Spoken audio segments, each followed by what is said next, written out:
일본에서 건강하게 보이는 한 아이가 태어났습니다. 그런데 당연히 배가 고프면 울었고 엄마가 젖을 먹고 잘 배설도 했습니다. 잠도 잘 자는 편이었습니다. 그런데 어느 날 아이가 갑자기 고열이 나더니 결국 죽고 말았습니다. 신생합니다. 그죠? 그러니까 부모가 당연히 놀라는 건 당연할 테고 의사도 깜짝 놀랐다는 겁니다. 그래서 의사들이 모여서 자세히 관찰했다는 거죠. 그리고 내린 최종 판단은 병명은 이렇습니다. 선천성 무감각증이라는 겁니다. 영어로 보니까 CIPA라고 되어 있습니다. 유전자 돌연변이로 인해서 감각 신호를 뇌로 보내는 가운데 어떤 부분이 신경이 발달하지 못해서 고통, 냉점, 온점, 차갑고 더운 거를 감각이 제대로 인지하지 못하게 만든다는 겁니다. 일반적인 것들은 다 인지할 수 있습니다. 근데 그 세 가지가 가장 맹점이라는 거죠. 아픈 것, 차가운 것, 뜨거운 걸 못 견딘다는 것이죠. 그러니까 어른들은 어느 정도 뭐 좀 여기 있지만 애가 무슨 표현도 못하죠. 그죠? 근데 그런 병이 있는지 누가 알겠습니까? 그러니까 치유가 제대로 안 되고 그냥 쉽게 애가 죽었다는 거죠. 차가운 거 잘 못 느끼게 한다? 뜨거운 거 잘 못 느끼게 한다? 그러면 우리 몸에서 자동적으로 반응하는 게 아닌가라고 생각하지만 어쩌면 그것이 전체를 마비시킬 수 있다는 겁니다. 특별하게 애들 가운데 3세 이하의 애들이 이 병에 걸리면 거의 반 정도가 고열 때문에 죽는답니다. 이 열이 굉장히 무섭습니다. 지금도 이 코로나 바이러스도 열 때문에 하는 것도 있지만 이것도 마찬가지라는 거죠. 열이 있는데 떨어지지 못한다는 거예요. 그래서 죽는다는 거죠. 고통도 안 느끼면 좋습니다. 그죠? 근데 고통을 느끼는 것이 건강한 겁니다. 우리가 흔히 문득병이라고 하죠. 다른 말로 한생병이라고 하죠. 한생병. 그것도 느끼는 게 뭡니까? 고통을 못 느끼는 거죠. 찔러도 뭐가 떨어져 나가도 아파도 고통을 못 느끼는 거죠. 그러니까 우리가 고통이 없으면 좋겠다고 얘기하지만 고통이 있다는 것은 내가 아직 살아있고 건강하다는 증거라고 볼 수 있다는 거죠. 그게 안 되는 사람들은 너무나 쉽게 고통 가운데 또 나중에 죽는다는 겁니다. 그래서 작은 몇 개 신경 조직이 마비가 되면 온몸 전체, 쉽게 죽음까지도 간다는 거죠.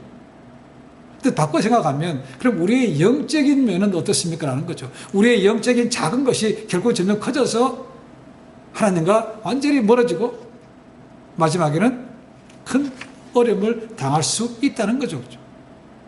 댐이나 이런 데서 작은 구멍 하나가 그냥 놔두면 땜질하면 쉽습니다. 그죠? 점점 커지면서 무너지는 것처럼 또 우리 윈실드에 차에 돌이 날아와서 구멍이 하나 생겼습니다. 그죠? 구멍 나지 않더라도 금이 갔습니다. 그걸 갖다가 빨리 땜질을 하면 더 이상 퍼지는 게 막습니다. 그런데 날씨가 추워지면 보십시오. 그래서 내버려두면 옆으로 쫙 퍼져나갑니다. 우리의 영적인 정도 그런 거라는 것이죠. 하나님은 하나님의 자녀들이 이 땅에 사는 동안 편하게 되길 원합니다. 그죠? 근데 편하게 놔두는 것이 결국 좋은 것이 아니기 때문에 우리에게 지금도 경고를 주신다는 거죠. 가장 많이 사용하시는 것이 물론 말씀이기도 하지만 환경을 통해서도 말씀한다는 거죠. 그러니까 우리가 그냥 평 지를 때는 잘 될 때는 행동할 때는 하나님 별로 찾지 않습니다. 그러나 어려움 다가오면 이게 무슨 일인가 정신 차리고 하나님 앞에 가까이 가는 것이 그것이 하나님의 방법이라는 거죠. 나는 이게 잘 되고 그래서 하나님과 관계도 괜찮습니다라고 생각하지만 우리가 일반적으로 보십시오. 편해지면요 한없이 편해집니다. 육체적으로 편하다 보면 하나님과는 멀어질 때가 참 많다는 거죠.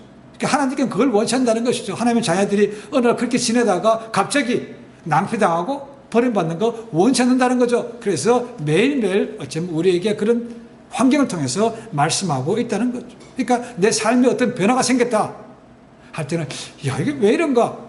그냥 세상적으로 상식적으로 생각할 것이 아니고 하나님의 관점에서 한번 생각해 보시는 것이 굉장히 좋습니다. 예수님께서 마지막 때 징조 계속 말씀하십니다. 가깝게는 아까 말씀드렸지만 예루살렘의 멸망 관계되는 것이지만 이것은 세상 마지막 때에 관계되는 것이기 때문에 이 마지막이 분명히 옵니다. 재림이 온다는 거죠. 주님께서 다시 오십니다. 그러니까 그때에 가까울 때 어떤 환경이 변하고 있는가 이것이 있으면 이것을 내가 보면 확실하게 때가 가까웠다는 걸 알라고 주님께서 교훈의 말씀을 주시는 겁니다. 자, 오늘은 세 가지 보고 다음 주에 대해서는 이 나눔, 분리, 재림, 휴거에 대해서 말씀을 나누겠습니다. 첫 번째로 오늘 말씀 보시면 무화과 나무의 비유를 배우라고 말씀하고 있습니다. 무화과 나무. 자, 무화과 나무는 팔레스타인 지방에 굉장히 많은 식물입니다. 우리가 가끔씩 여름에 가까이 지면 우리 미아 수사님이 뭐가 한번 가져오시죠, 그죠? 팩츄리. 그 열매가 굉장히 생각보다 맛있더라고 보니까요. 오히려 냉장고에 넣었다가 시원하게 먹으니까 더 단맛이 많은 것 같아요. 이 무화과 나무 굉장히 많습니다. 이 무화과 나무는 이 우기로 접어들기 전에 일반적으로 많이 생기는 겁니다. 그러니까 이스라엘은 3월달부터 10월달까지가 비가 오지 않는 건기입니다. 그리고 11월달부터 들어가면 비가 오기 시작하는 우기가 됩니다. 그러니까 겨울 동안에 비가 많이 올 때는 이 무화과 나무가 이파리도 없이 그냥 초라하게 앙상하게 남아있다가 이제 봄이 되고 따뜻해지면 그래서 자라기 시작한다는 거죠. 그리고 5번 정도, 발산 날씨가 좋아서 5번 정도 수확할 수 있다고 말합니다.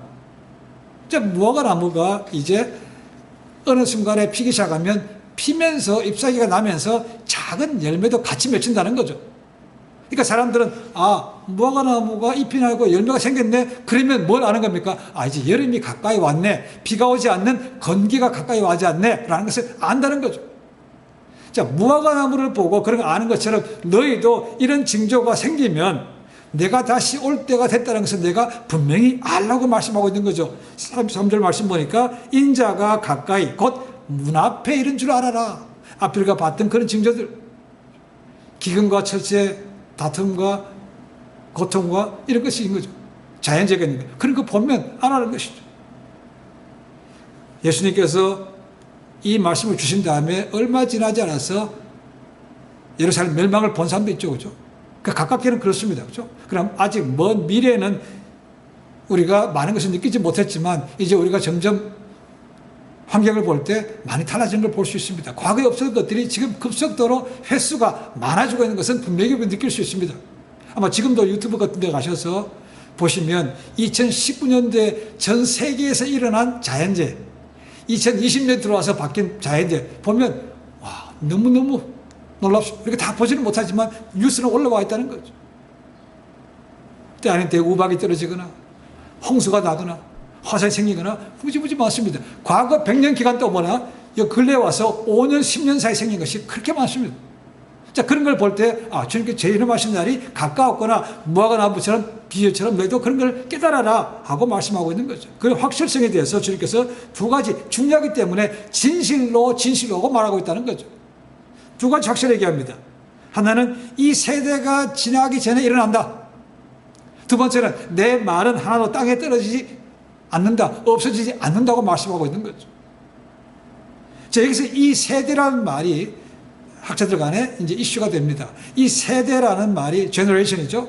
여러 가지 의미가 있습니다.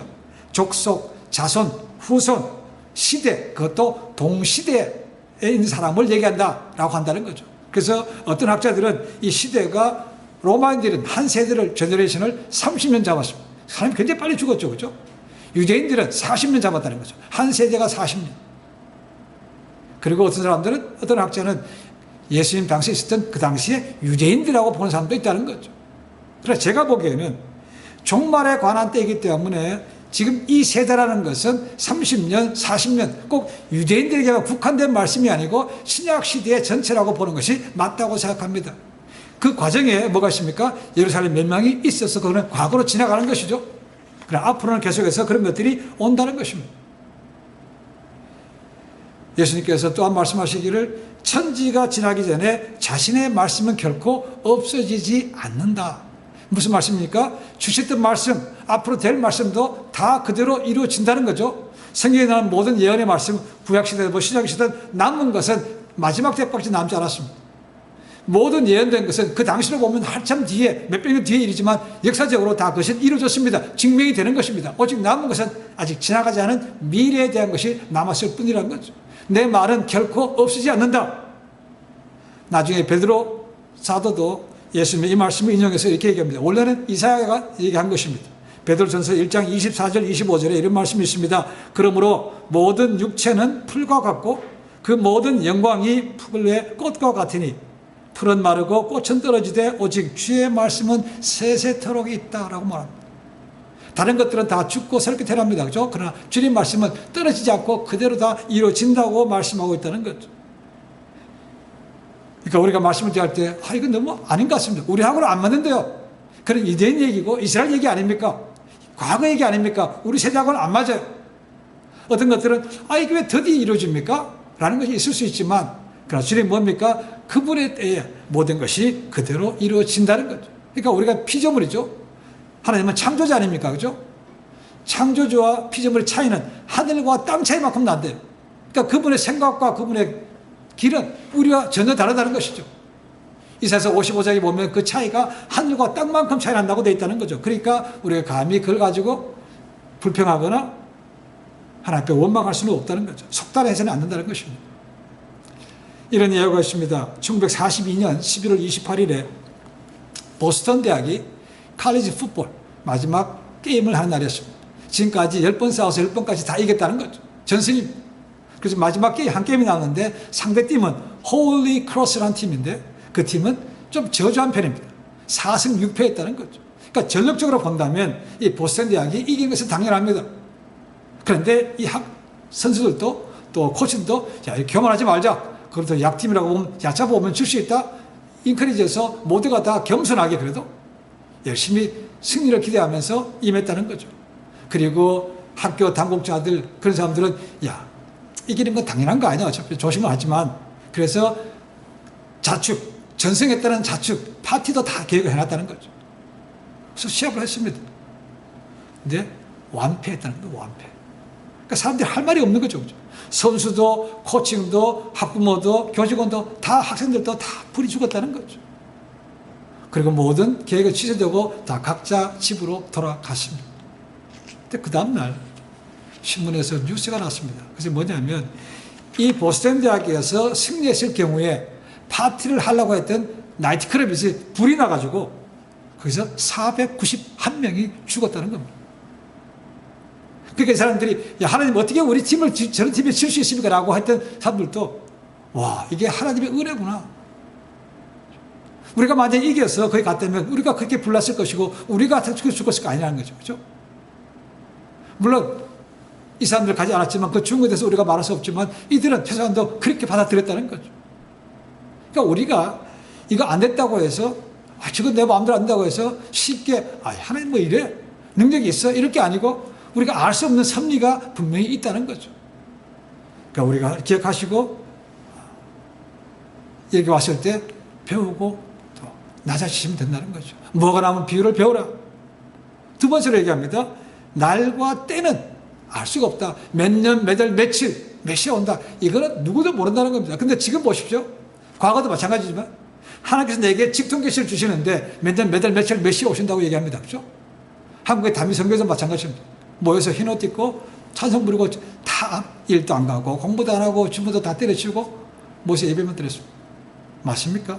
아닙니다. 성경은 분명히 얘기합니다. 아무리 그 앞에 있는 말 성경 말씀이 틀리지 않다 하더라도 내게만 주시는데 내게 계시를 주시는데 몇 년 몇 월 며칠을 오신다더라. 이거는 분명히 여러분 가짜입니다. 근데도 지금 보십시오. 얼마나 많은 사람들이 거기에 넘어간지 모릅니다. 세상 갖다 바치죠. 그죠? 결국 배부른 사람은 그 교주입니다.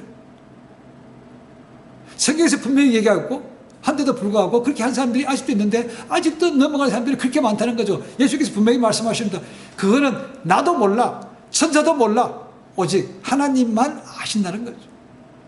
이런 문제가 생깁니다.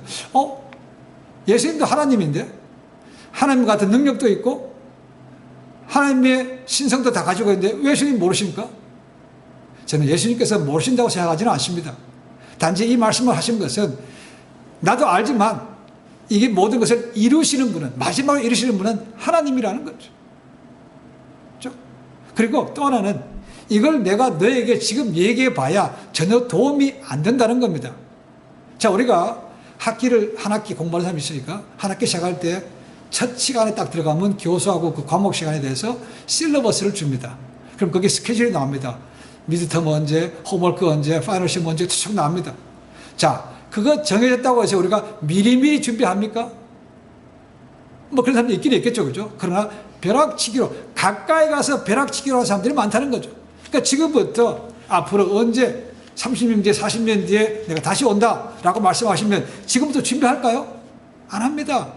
그냥 여전히 평소대로 지내다가 가까이 갔을 때 어휴 이러면 안 되지 하고 저리고 할 수 있다는 것이죠. 어쩌면 그렇게 하려고 그러는데도 이젠 더 이상 몸이 굳어버려서 그렇게 하지 못할 수도 있다는 겁니다. 그러니까 미리 얘기해 주는 것 전혀 도움이 안 되기 때문에 주께서 야 나도 몰라 알 생각하지 마라고 주님께서 말씀하셨다고 봅니다. 그럼 우리 연약함을 아시죠? 그러니까 늘 긴박감을 가지고 살아야 정신 차려야 되는 거죠. 그 말이 맞다고 생각합니다. 한국에 또 영국에 이런 데 가면 생선을 많이 먹습니다. 그죠? 근데 바닷가가 아니고 내륙에 있는 사람들은 그렇게 프레시한 것을 잘 가져오기 먹기가 어렵습니다.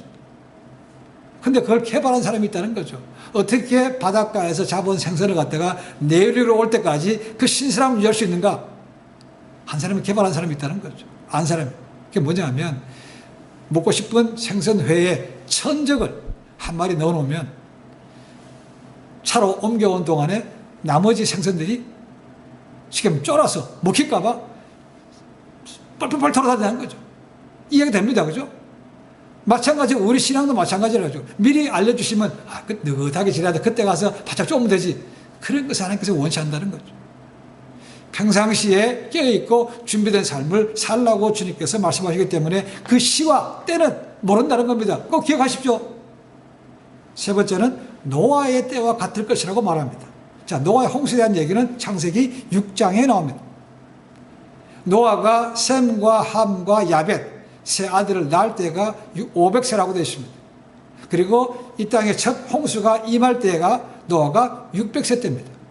그러니까 얼추 보면 그 100년 동안에 얼마인지 모르지만 최소한도 노아가 외쳤다면 100년, 맥시멈 100명 동안은 노아가 하나님께서 물로 심판하신답니다라는 것을 외치고 다녔다는 거죠. 근데 결과는 어떻습니까? 어느 누구도 노아가 하는 말을 즐겨 듣지 않았다는 겁니다. 노아가 미쳤대. 우리 주일학교 부른 노래가 있죠. 그죠? 노아 할아버지 배를 짓는다. 바닷가가 아니고 높은 산 꼭대기에다 배를 짓는다. 애들 노래는 그런 게 있더라고 보니까. 노아가 높은 꼭대기에 배를 짓다는 얘기는 없습니다. 그죠? 이제 가까운 데 보이게 졌을 것입니다. 그 사람들은 보니까 노망들 거는 미쳤다고 그러겠죠. 그죠? 그들은 비가 오는 걸 본 적이 없습니다. 그러니까 장렬히 그런 일이 생기지 않는다고 흘려버리는 거죠. 그리고 그들은 오늘 말씀 보니까 평상시대로 먹고 마시고 시집가고 장가하며 세상 일에 자기 일에 몰두했다는 겁니다.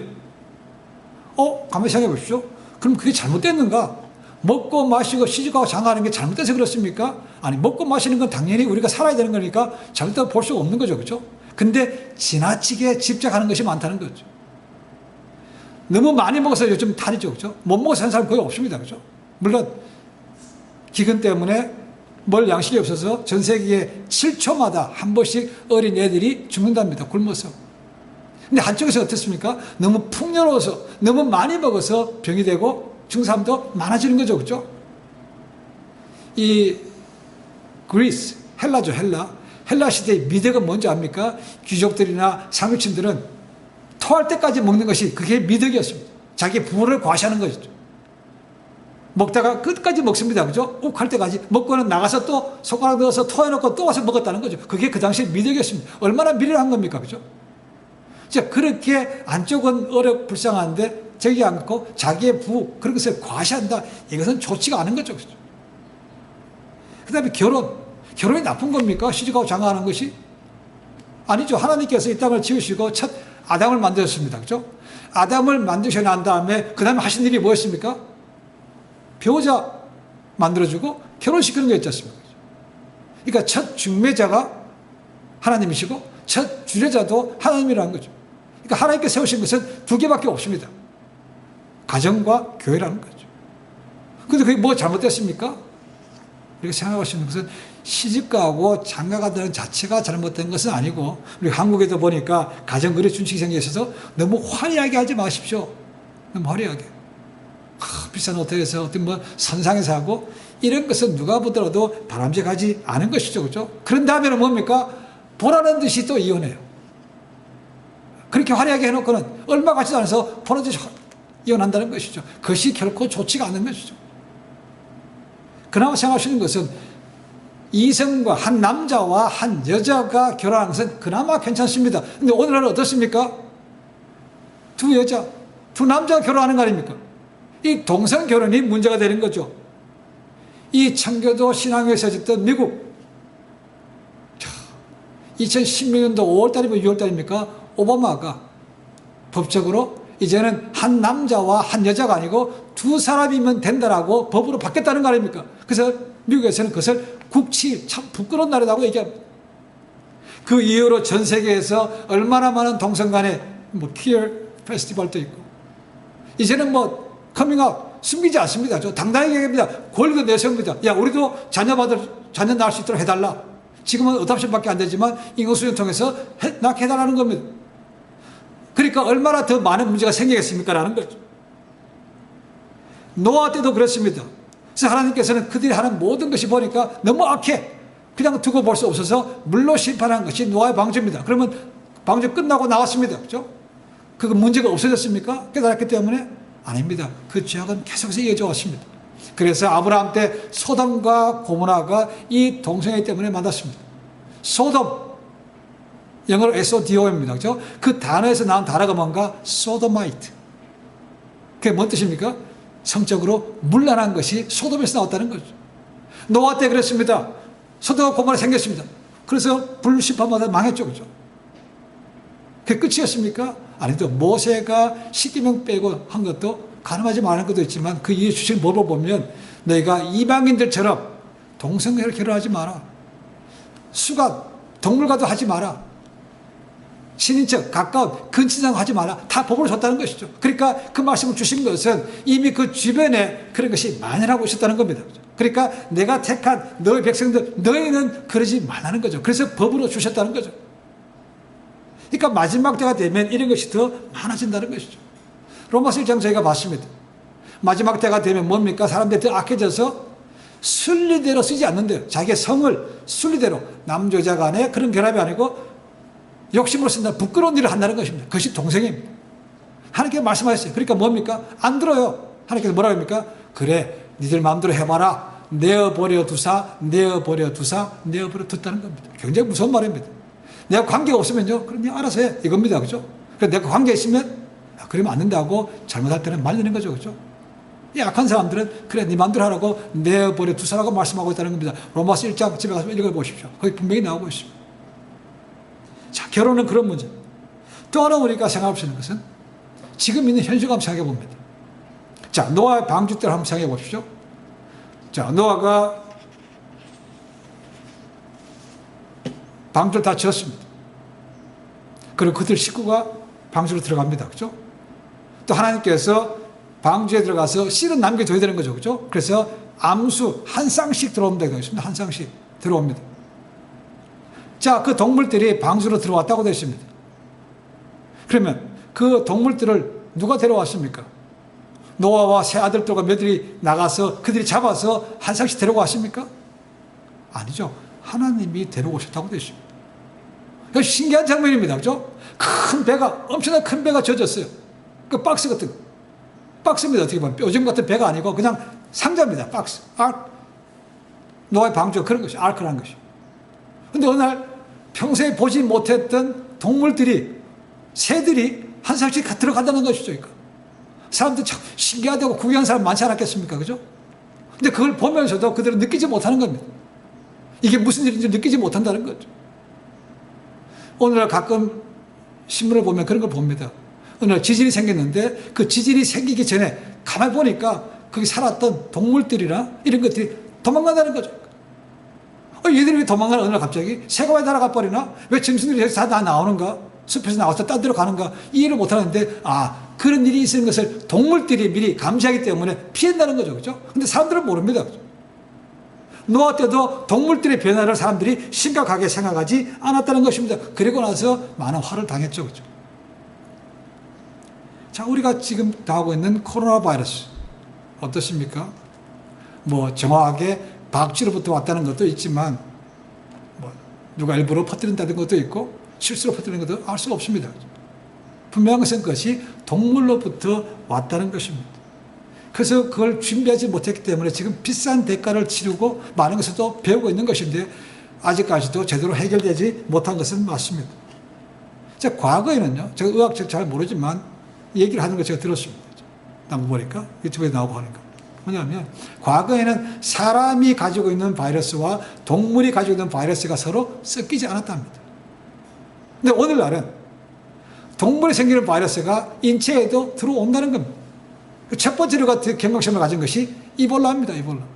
원숭이에서부터 왔다는 거죠. 근데 사람에게 들어왔다는 거죠. 전에 그렇지 않았다는 것입니다. 14세기에 우리가 알고 있는 유럽에 아주 엄청난 고통을 가져왔던 것이 패스트입니다. 패스트는 까만 쥐로부터 왔다는 거죠. 그 때문에 무려 7,500만 명에서 많게는 2억 명이 죽었다는 거죠. 그리고 1차 대전입니다. 1918년입니까? 1차 대전이 생겼을 때 스페인에서 독감이 생겨서 엄청나게 많은 사람들이 죽었습니다. 찾아보시면 있지만 5천만 명 이상 죽었다고 말합니다. 근데 그 당시에는 의학이 발달하지 못하기 때문에 도대체 이 원인이 뭔가를 몰랐다는 거죠. 근데 근래에 와서 조사해보니까 DNA가 때문에 DNA 조사해보니까 이것이 새로부터 왔다는 것을 알았다는 것이에요. 독감이 새로부터 왔다는 겁니다. 사람에게 왔어요. 광우병 소에 걸렸습니다. 그죠? 마땅히 풀을 먹고 지내야 되는데 불필요한 동물성 살을 갖다가 먹였다는 거죠. 그래서 광우병, 소가 미쳤다. 기억합니다. 한국에 광우병 파동 났죠. 그죠? 야, 저거 먹으면, 소고기 먹으면 우리도 광우병 걸려. 이런 것이 나왔다는 거죠. 그걸 과학자들이 굉장히 무서워했다는 겁니다. 그 뒤로부터 나온 것이 뭡니까? 메르스라는 것은 낙타로부터 왔다고 얘기하죠. 사스는 사양 고양이에서부터 왔다고 얘기합니다. 조류독감은 당연히 새에서부터 왔다는 거죠. 구제역은 소와 돼지로부터 왔습니다. 그리고 코로나 바이러스는 박쥐로부터 왔다고 얘기하고 있습니다. 공통점이 뭡니까? 다 동물로부터 왔다는 거죠. 동물로부터. 누가복음 21장 11절에 마지막 때에 나온 종말 가운데 현상이 온역이라고 했습니다. 전염병, 역병, 그것이 페스틸런스. 이것이 바로 패스와 같은 그런 어근이라고 되어 있습니다. 동물로부터 오는 병이라는 거죠. 그러니까 우리가 겪고 있는 이 코로나 바이러스가 결코 의인이 아니고 성경에서 말씀하고 있는 마지막 때 한 징조라고 볼 수가 있다는 겁니다. 어떤 사람이 이렇게도 말합니다. 야, 오늘과 같이 과학이 발달하고 했는데 뭘 걱정할 수 있어? 괜찮아질 거라고 얘기합니다. 그렇죠? 근데 문제가 많습니다. 지금 이 의학이 이렇게 발달했는데도 아직 완치되지 않은 것은 많죠? 개발되지 않은 거. 감기약도 저도 못했고, 암치료도 물론 조기에 발견하면 살 수 있지만 암치료 약 별로 없습니다. 그렇죠? 그런데 지금 동물로부터 오는 바이러스에 대해서는 치료가 거의 없습니다. 더 무서운 것은 뭐냐면 이것이 시간이 지나면 지날수록 바뀐다는 거죠. 변질된다는, 변이 된다는 거죠. 실제로 의사들이 얘기했답니다. 처음에 코로나 바이러스 생겼을 때 했던 중국 환자입니다. 그 첫 번째 감염됐던 그 환자, 그리고 중국에서 6만 명째 발견된 환자의 그걸 조사를 했더니 첫 번째 것과 6만 번째 것이 벌써 다르다는 겁니다. 그러니까 시간이 지날수록 이게 얼마나 바뀔지 모른다는 거죠. 그러니까 지금 우리는 초기 단계에 있는 그 치료에 대해서 개발하고 있는데 벌써 시간이 지나보니까 이게 별로 소용이 없는 때가 많아요.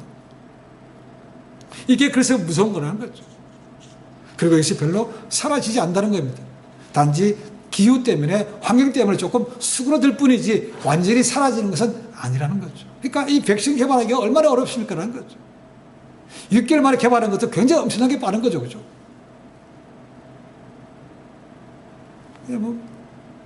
지금 우리가 살고 있는 세상이 지금 그런 세상입니다. 그것이 지금 여기에 나오는 마지막 때의 한 징조인 거죠. 우리가 마태복음 24장 보면서 했습니다. 그죠? 곳곳에 첫째 기근과 지진과 전쟁이 생기는데, 역병이 생기는데 그것이 마지막이 아니고 시작이래요.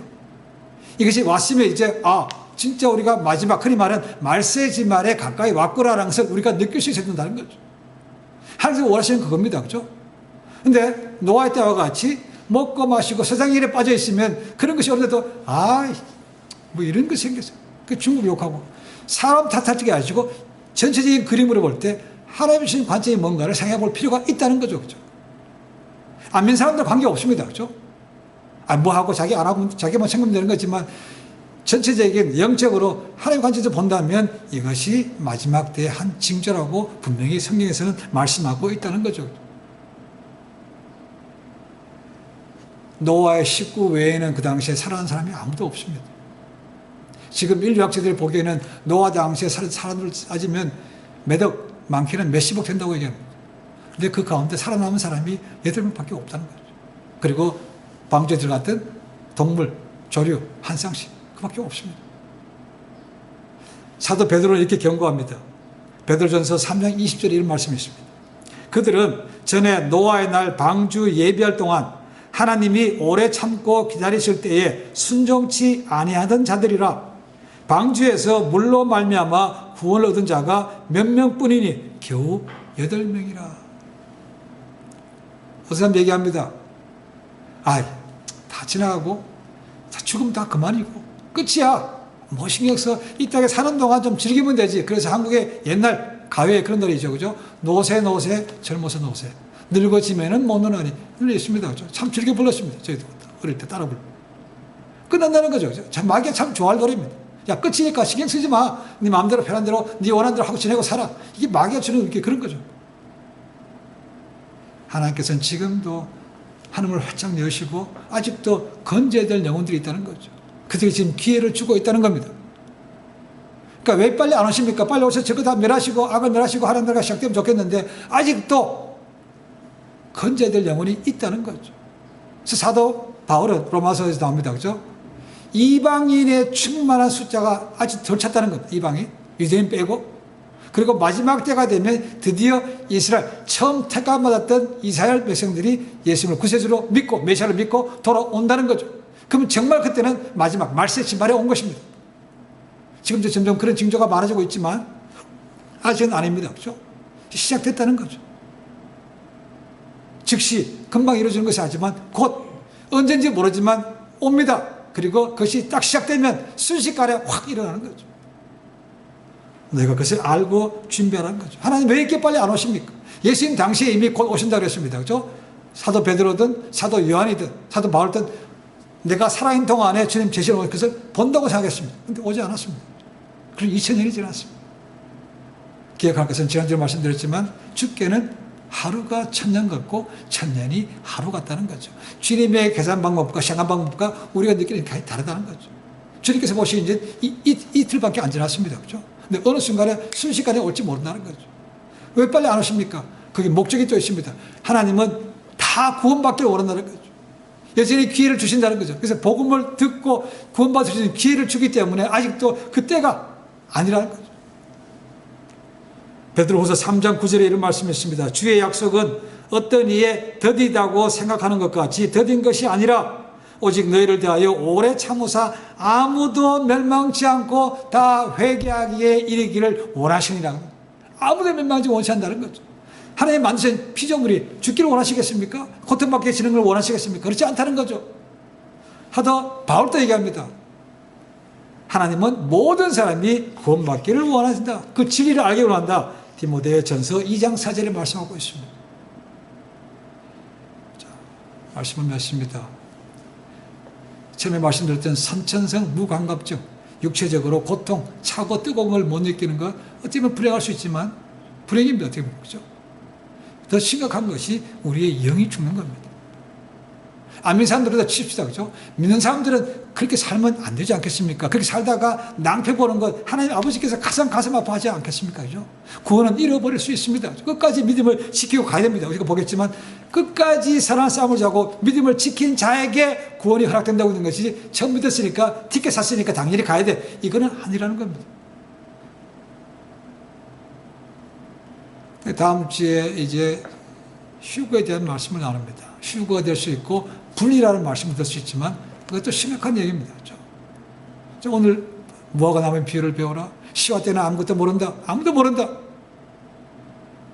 그리고 이 동물들 노아의 방주를 통해서 동물들 통해서 배우라. 지금 우리가 그것을 깨달아 있는 것이 필요합니다. 영적으로 깨어있지 않으면 망합니다. 하나님께서 내게 왜 고난을 주십니까? 라고 하기 전에 이 고난을 통해서 내게 뭘 주시려고 그러는가? 우리를 흔드는 것에 분명히 영적으로 잠을 자지 말라는 거죠. 깨어있으라는 겁니다.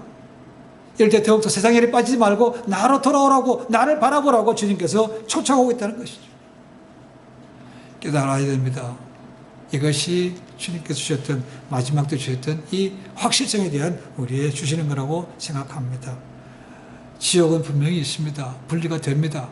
지금 우리가 그럼 지옥이 있을까? 하나님이 사랑이신데 어떻게 사람을 지옥으로 보낼 수 있어? 말도 안 된다고 얘기합니다. 그래서 잊지 보십시오. 지옥은 없다고 하는 사람도 있습니다. 참 가짜입니다. 성경에 분명히 지옥이 있다고 말하고 있습니다. 심각하게 생각하셔야 됩니다. 그런 것이 두려워서라도 신앙을 지킬 수 있는 힘이 되면 좋겠습니다.